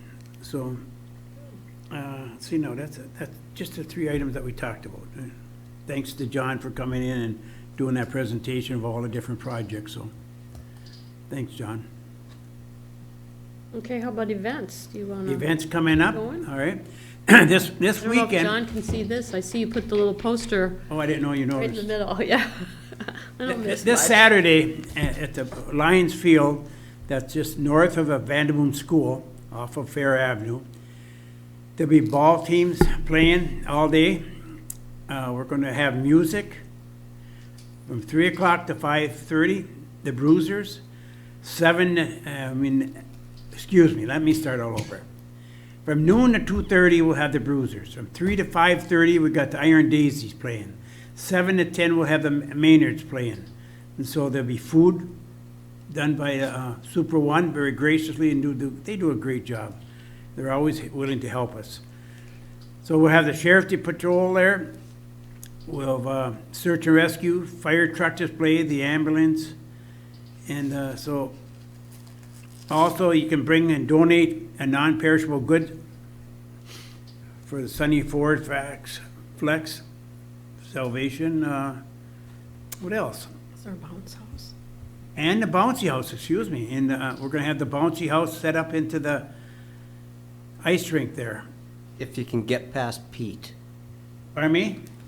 If you can get past Pete. Well, I'll be the first one to go down. Your security. But it's going to be fun. It's going to be a fun day as always. And there's, put us on the top of your list for next Saturday. And you might as well start coming. If you're not going to be playing ball, come around 11 o'clock, noon, listen to the music, have lunch with us, bring your chair. And if you have alcohol or something like that, you have to bring your, we're not selling any alcohol or anything like that. We'll have pop, water, and chips, brats, burgers, hot dogs. So looking forward, bring your chair and enjoy the whole day. Sounds Pete, good. if I may, Yes. what Super One does out there, anything that wasn't part of their cost that they take in, they donate right back to the township to be put right back into our events. So make sure when you show up planning to buy your food from Super One. Like Pete said, they do a great job. I haven't been there yet, but I'm sure he's not lying about it. Whoa. Every And event, they do a good job. I suppose I'll be fighting John to go down to Bouncy House because I plan on helping him over there, so. Enjoy. Pickleball players do not tell Yeah. tales. And we're going to also, Linda, Ryan, we got baseball games all from 8 o'clock in the morning till, what, John, how long? Probably 10 o'clock at night. 8 to 8 is really what I think they're shooting Yeah. for. So about 12 hours worth of softball with a grudge match at 1 p.m. between the Sunny Sluggers and Township Trashers. There must have been a better. Obviously, the Township team did not pick its own name. The Sunny Sluggers picked it for them. So that's why it's being called a grudge match. I think we just call them Township Pride. But Well, if we it had was- team uniforms, we could put whatever we wanted on it, right? Yeah, exactly. And, okay, and that, the only other thing I want, no, I'll bring it up after. Okay. Okay. Any public comment emails? No. Okay. Anybody want to share anything? Let's see. Looks like we just have one. Just, Maybe not, okay. I just want to, you got something? Go ahead. yeah, just again, I want to reiterate to the board and to the residents with this new software we have integrated into our website. It's cut our packet and it's cut my minutes production down in half time. So it's really helped me get things done quicker. And the packets and the agendas are so much more efficient getting it done now. And we can make last minute changes and it isn't the end of the world anymore. So I think it was a great investment, and going forward, maybe if we do hopefully get a new camera system in this boardroom, maybe we can look into the video options of that software and then tie the agenda right to the video eventually. So that would be nice. So maybe looking forward to do that in a few years, hopefully. Randy, where's the person gonna go to read the minutes? The content of the minutes, you just have a highlight out of it. Yeah, well, the minutes are, you just go to the township website, Pete, and I'll quickly show you here for the, MarquetteTownship.org. yeah, let me do that quickly here.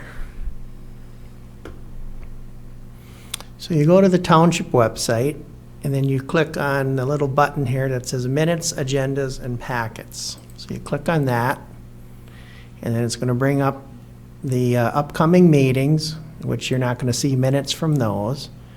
But under that, you're going to see the most recent events. And then you're going to go back to the township board meetings and then click over on the side, and then you can get the minutes right there. Once they're approved, they have to be approved before I post them. So once they're approved, you just click on the minutes, and boom, there they are. But in the content there, you just say, Well, there's nothing about what the person said. yeah, let me tell you that, Pete. The minutes are not a transcription service, so you don't, if I had to do that, it would take me hours and hours and hours. So basically, if you want to review what a person said, you go to the video. Okay, just wanted to answer that question for a person. There's certain things that I would have to, on a public hearing, I have to transcribe those things, but if you're just trying to get the general idea of what was presented, I can't do word for word. I think they're great.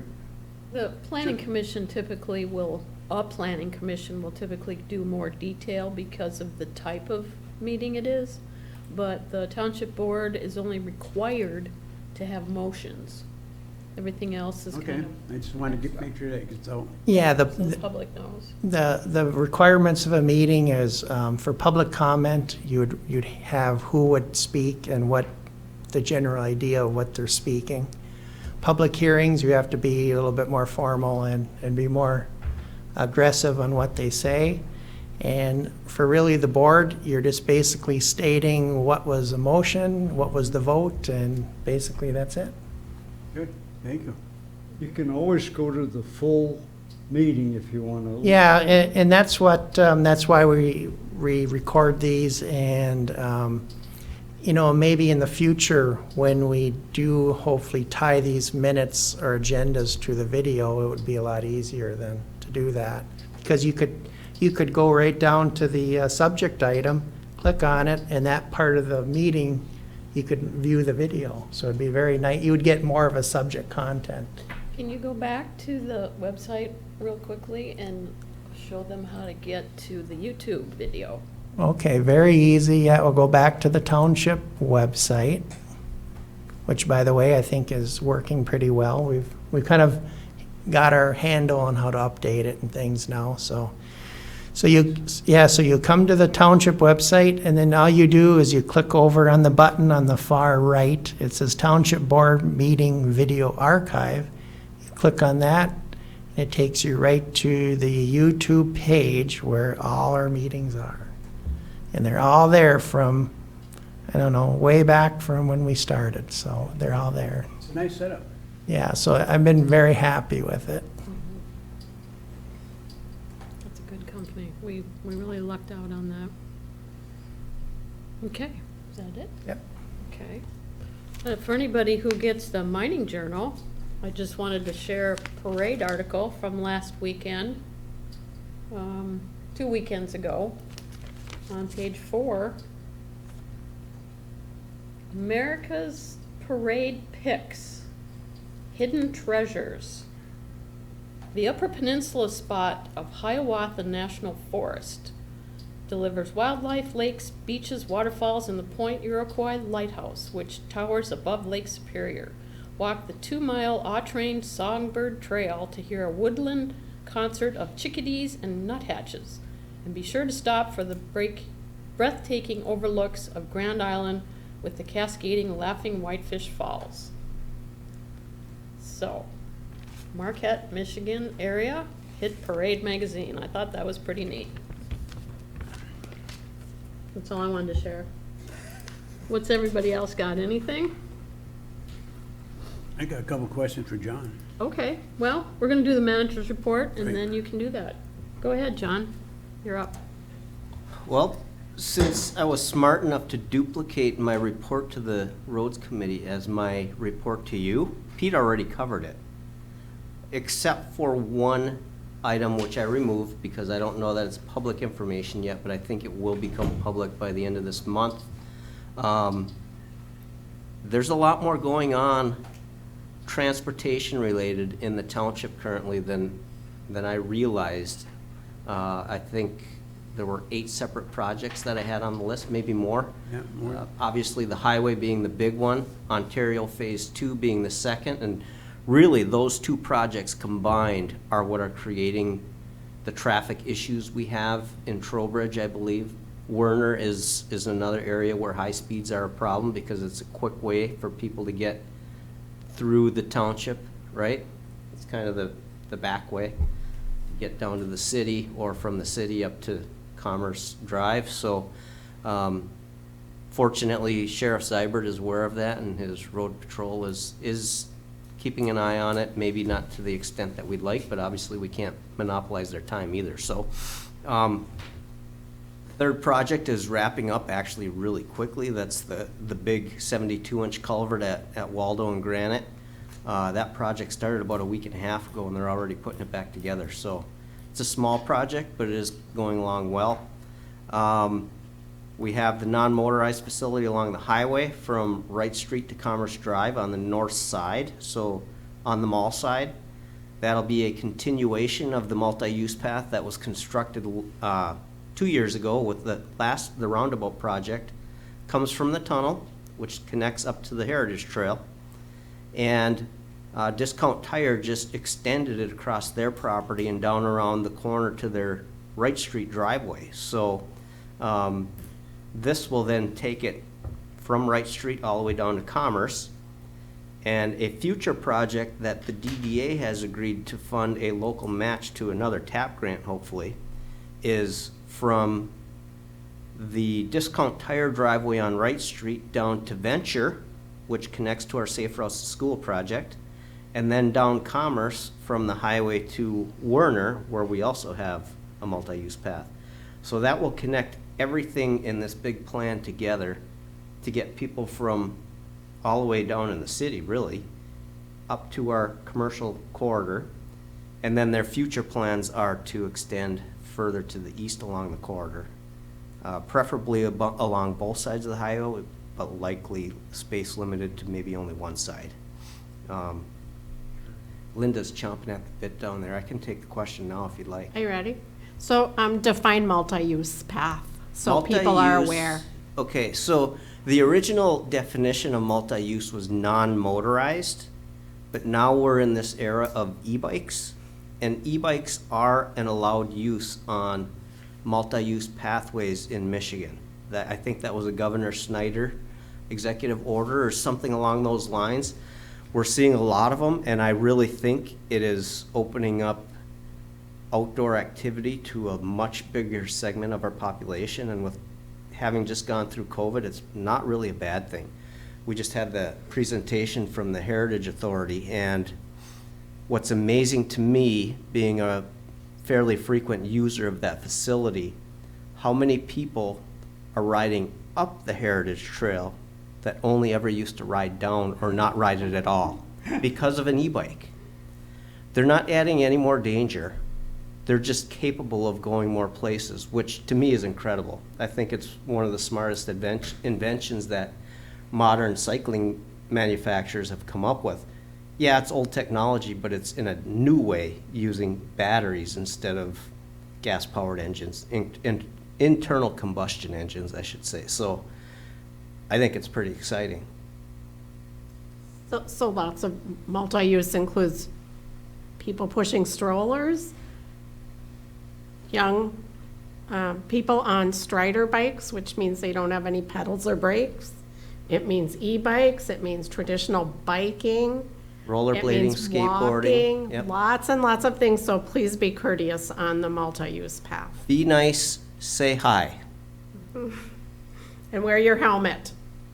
All. And yell when you're coming up behind them. Yeah, they usually say on your left. On your left, on your right.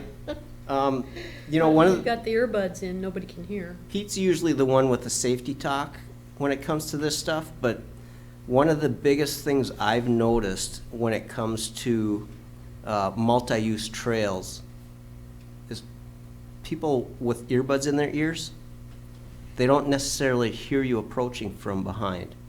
So if you see that earbud sticking out, you have to be a lot louder than just a little whisper or even a normal conversation volume. You have to speak over the volume that's right in their ear. I'm not going to tell them they can't listen to whatever it is they're listening to, but they have to also be aware that there's other users that will catch and overtake them, so. Okay, any other questions for the manager? I got it. Yes, Pete. John, who does the setup on the calendars, the sheets that we sent out every month? Who's doing that? Well, it depends. Is it good or bad? Well, If it's good, it's Andra. we're taking If the it's best not good, it's advantage of me. it, all right? Oh, the We've been backside. talking about, people wanting to know more about the township. We want people to volunteer, and, we haven't been touching that. We get a vacancy, we don't say nothing about it, and so we have to use that up, because in the future, you're gonna need a lot more people serving the community and serving on these boards and committees. And we're not teaching them anything yet. We're not getting them to come and learn more about it. We have to have something in there every month to do that. My opinion is you can't give up your committee seat until you found your replacement. I won't live that long. So should we, if we have something we want added or think should be added, to you or to Andrea? Either one of us will work. If you get it to me, But it has to be checked over we can't just So throw probably we stuff in. should send it to you. well, that's the proper chain of command for sure. That being said, Andra is very, very approachable. So if you want to follow the chain of command, send it to me. We will find a way to fit it on there as long as we aren't overwhelmed with subjects for that particular month.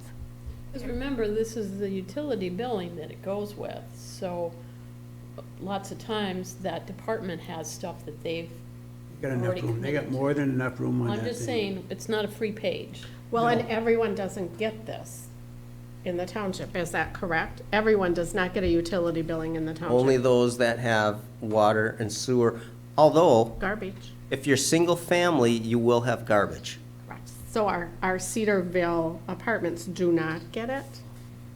I believe that's correct, yes. Not ours, I don't mean that. And I think that's the case for any multifamily residential So, over, I don't know if it's 2 or 4 units. So then some way we need to get to those people. It's an ongoing battle, isn't it? It is. That's a big number of people that I'll vote. Another thing we should do is sort of have something in there about keeping their property cleaned up and stuff like that.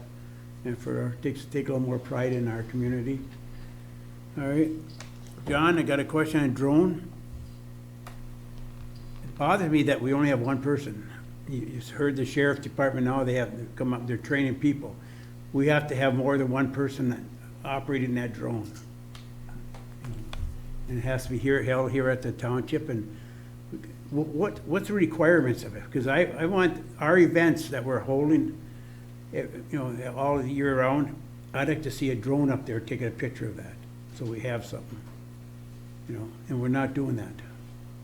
And if we're gonna have a drone, we're gonna have it used by more than one person, and we're gonna take advantage of these things, I think.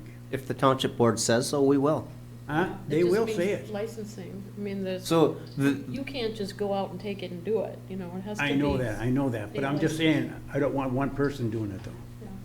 I want more than one. Yep, that's. Because fine. what happens is, in anything we do, if more than one person has it, knows about it, we don't lose the continuity of different things when somebody goes for, out of town or changes jobs or leaves or something like that. And I just like to, I think we put on some very nice events, and I think we have to have more than one person. We have to make sure we keep track of, that, so. What we're doing, sure. Put that on your Post-it note. What else? And Dunham's are supposed to be opening soon, so. Want to be at the ribbon cutting. Huh? No, I'm just saying. We want to be at their ribbon cutting, I'll say it. Get out of you're in my time here. No, but it's kind of nice to have it, Dunham's coming here, so I wish we had some more coming too, so. I've had a lot of people tell me they can't wait. I know I have my shopping list ready. Yeah. Yeah, a lot of people are excited about that one. And the Halloween store is coming back into the mall, I see. So, Well, it'll be nice to have, Linda told us tonight, Dollar Tree in the Pier 1 building. That's what they said at the planning commission. Yeah, so, and the specialty bike shop, who told us about that? I'm not sure if that's official yet. Oh, yeah, that sounds very exciting. be careful what you say. Well, who knows till they open their doors? No one's official till the doors are opened, right, Lynn? Or at least till we get the invitation to the ribbon cutting. Oh, I did get an invitation today, actually, for the Nagani. Did you get that one, the Millworks building? For their open house. Some people know about us. It's in Nagani Township. Actually, I think it's in the city. No, it's in Nagani Township. Maybe you should send that, our name and that to someone. No. Yeah, it just needs to be part of our packet when we, Exactly. when planning talks to these people. That has to be set right in They just need to say, there. hey, our board members, our manager are happy to come and do a ribbon cutting for you. Then they probably don't know. They got other stuff to worry about, staff and colors and the doors and locks and, that's hard opening a new business. Anything else, Pete? Nope. I think you said 3. What else for the manager? Anything? Okay, I think he's done. all right. You want to review the motions, Mr. Randy? Okay, motions for this evening where consent agenda was approved as presented. Approval of the regular agenda was approved as presented. The third motion was to consider participation in Iron Ore Heritage Recreation Authority after 2022, and that was approved. And the fourth and final motion was to approve the Eagle Community Pollution and Prevention Grant, and that was approved. Okay, not much business tonight, but a lot of good information we got today. We did. So nothing else for the future agenda as of right now, but I'm sure we'll find something to put on it. Any other board member comments? It'd be good to see everybody this Saturday at the Lions Recreation Area for our community days. Absolutely. Ernie, any comment? No, I just wish I was there, but the situation is such that my daughter being actually tested positive, and I'm kind of quarantined at home right now and that. I'm hoping within about this weekend or next week I'll be okay, able to get up. Okay, Sounds good. Just need one more motion then. I move to adjourn. Second. All in favor? Aye. Opposed? Okay. 8:38, we are adjourned.